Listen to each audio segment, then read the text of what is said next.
It's Monday, July 1st, 2024, and I'm Dave Sobel. 3 things to know today. Navigating price sensitivity, the value of IT services in cost-conscious markets. Expanding their global reach, Google Translate adds 110 languages using AI, and why you care. And why assigning AI responsibility matters. Insights from Gartner's new poll. This is the Business of Tech. Happy Monday, everyone. This will be an abbreviated work week. This show is off on Thursday and Friday. And as it's Monday, let's look at new market data. Americans are increasingly intolerant of price hikes, causing businesses to lower prices and entice shoppers. This consumer resistance to price increases may contribute to disinflation and normalize price increases. The resurgence of fast food price wars and competition in the travel industry highlights the price sensitivity of consumers.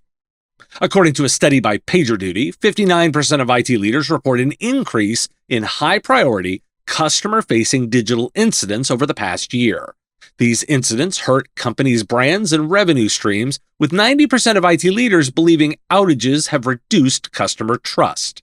The rise in incidents is attributed to increased complexity, rapid expansion of digital services, and insufficient investment in IT infrastructure maintenance. Research from Sage highlights that medium-sized enterprises are increasingly looking to the channel for trusted advisory support in embracing digital services and AI.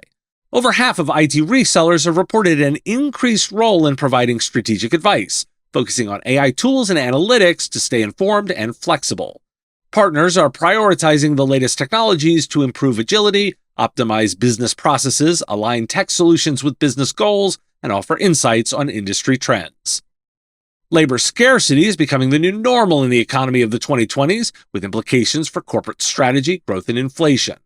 A new report from the McKinsey Global Institute warns that labor shortages, which emerged after the pandemic, are likely to persist. Businesses will need to find ways to maintain output with fewer workers, which poses a high risk to economic growth. The report also highlights that this is a global phenomenon, not just a temporary blip, as the aging baby boom generation leaves the workforce. Higher wages can be expected in sectors with acute labor shortages, and the adoption of generative AI may help boost productivity in the face of persistent worker shortages. And the Russell 2000 is down 0.63% the last 5 days and remains down 2.7% for the year, and the S&P 600 is down 0.6% the previous 5 days, down 2.6% for the year. Why do we care? There's continued strong value in the core IT services offering, helping customers with their technology needs with strong advice and a steady hand to navigate rough waters. I'd argue that there's going to be less tolerance for increased cost without a direct link to business value. So, are you driving revenue with IT? Automating incident response and improving coordination among IT teams noted as a valuable solution to reduce the prevalence and cost of incidents. Well, I want to extend that. Automating work to reduce costs is the key value. And to go further, expand the measurement into also helping employees not only be more productive, but also removing stress or excess burden. Because as the data shows, keeping people is going to be critically important. Sure, focusing on increasing productivity is good, but what's great is helping those workers have better overall satisfaction with their jobs. Retention is the key, as churn is expensive. Are you an MSP navigating the evolving landscape of Microsoft 365 and Copilot? Skykick is here to help you identify ideal clients for Copilot and mitigate risks for your customers enabling Copilot in their business. As MSPs, you all know it's not as simple as just turning it on. In 8 steps, Skykick Automation will help you identify which customers are ideal candidates for Copilot and set a variety of standards to ensure their data is safe before Copilot is enabled. Embrace this AI revolution. Offer advanced automation, improve efficiency, and reduce manual workload with Skykick's tailored solutions. Educate your clients on the benefits and adapt your services to include enhanced security measures. Don't just adapt to change, lead it.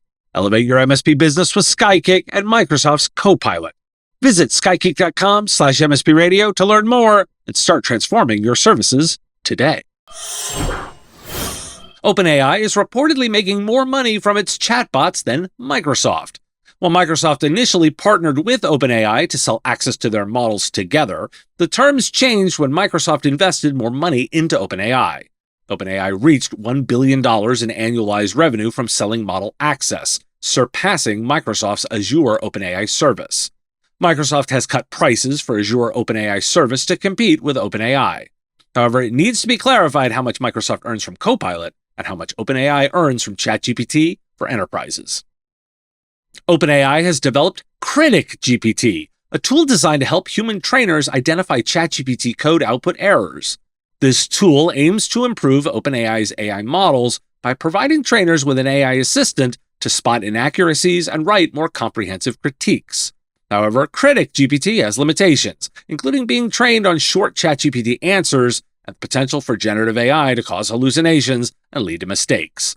OpenAI acknowledges that evaluating extremely complex tasks or responses may still be challenging even with model assistance.